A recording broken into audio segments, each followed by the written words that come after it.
Ниту грејс периодот кој земјава го доби од Европската Унија, а важеше заклучно до денес, 1 јуни 2026, не беше доволен за Македонија да ги исполни своите обврски во делот на реформската агенда. Од вкупно 16 законски решенија реализирани се само 6, реагираше и опозицијскиот лидер Венко Филипче на денешната пресконференција, откако потенцираше дека остануваат неисполнети реформи поврзани со правосудството и корупцијата, во економијата и политиката, а парите што ни ги даде Европската Унија се главно за дигитализација на образованието. Според пресметките на Бихачка, реализирани се само 20%, а според лидерот Венко Филипче направени биле само 2 од 10 чекори. Сепак посочи не чувствува вина поради тоа што тие излегоа од работната група која работи на измените во изборниот законник.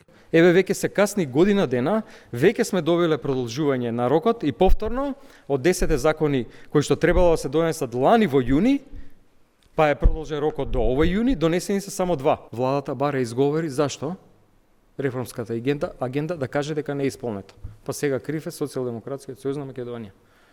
Не, господа, криви сте вие. ВМРО, криминалната група е крива, затоа што не работи.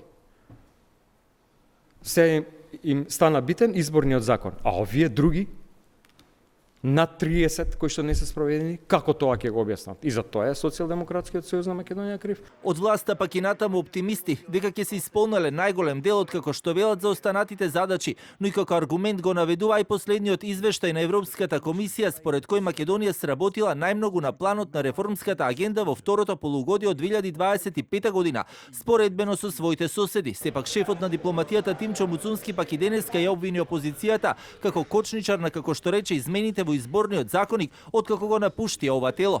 Примарната посветеност која што владата има во овој момент е кон реформската агенда и тука навистина постигнуваме значителни резултати и очекуваме во следниот извештаен период уште повеќе да се нотира тоа што е направено. Следуваат и неколку значајни процеси токму тука во собранието, измените дополнувањата на изборниот законник, одредени закони во делот на правосудството кој што не само што ќе треба да го поминат собранискиот филтер, за дел од нив е потребно и двотретинско мнозинство, така да на тест ќе се стави и декларативната европска посветеност и на опозицијата, бидејќи владиното мнозинство де јуре во овој момент нема двотретинско мнозинство.